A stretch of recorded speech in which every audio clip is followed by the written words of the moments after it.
नमस्कार. संपूर्ण समृद्धीमध्ये आपलं स्वागत आहे. आपलं स्वागत आहे.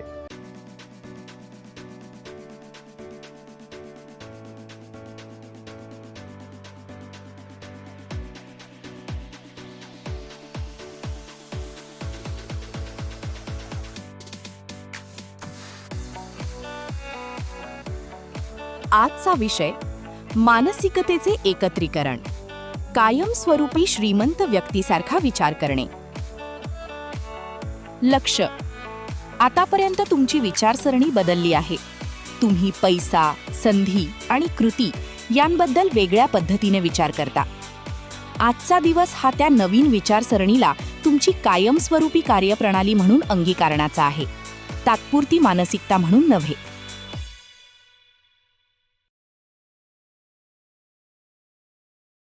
विज्ञान स्पष्टीकरण. 90 दिवसांच्या सातत्यपूर्ण सरावाने नवीन चेतासंस्थेचे मार्ग केवळ मजबूतच होत नाहीत, तर ते अंगभूत बनू लागतात. तुमचा मेंदू संपत्तीविषयक विचार हा त्याचा मूळ आधार म्हणून पुन्हा स्थापित करीत आहे.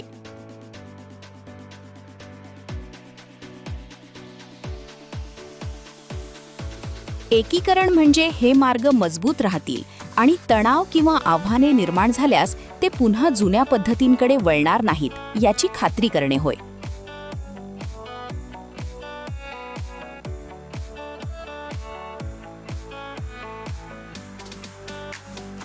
कार्यपद्धती. कृतीचे टप्पे. 1. मूल्यमापन करा.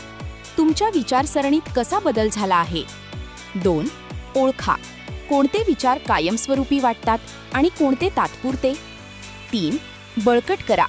नवीन विचारसरणी पक्की करण्यासाठी दैनंदिन सराव करा. 4. निरीक्षण करा. कोणते जुने विचार पुन्हा वर येण्याचा प्रयत्न करत आहे. 5. संकल्प करा. नवीन विचारसरणी कायमस्वरूपी टिकवून ठेवण्याचा.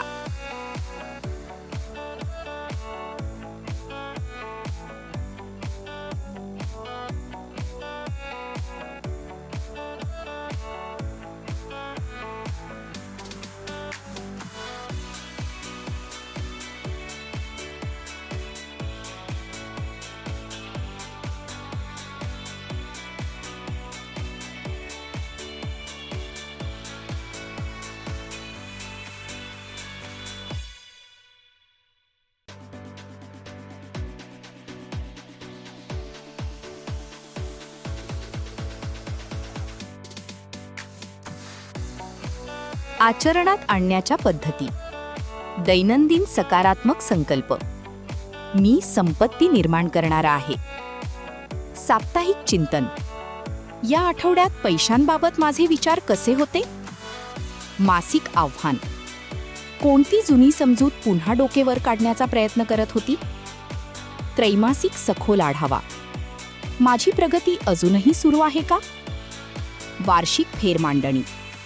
माझ्या विचारांची पुढची पातळी काय आहे.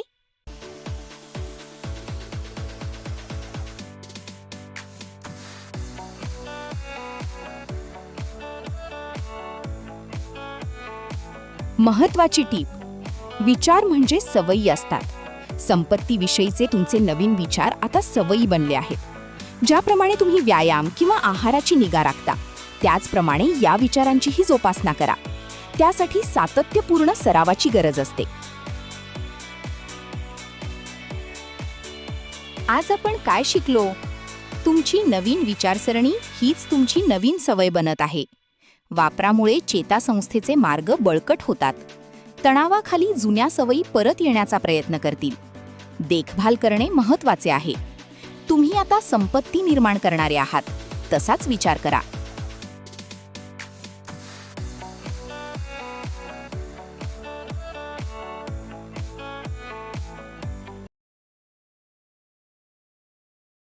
धन्यवाद. शुभेच्छा. शुभम भवतु. शुभम भवतु.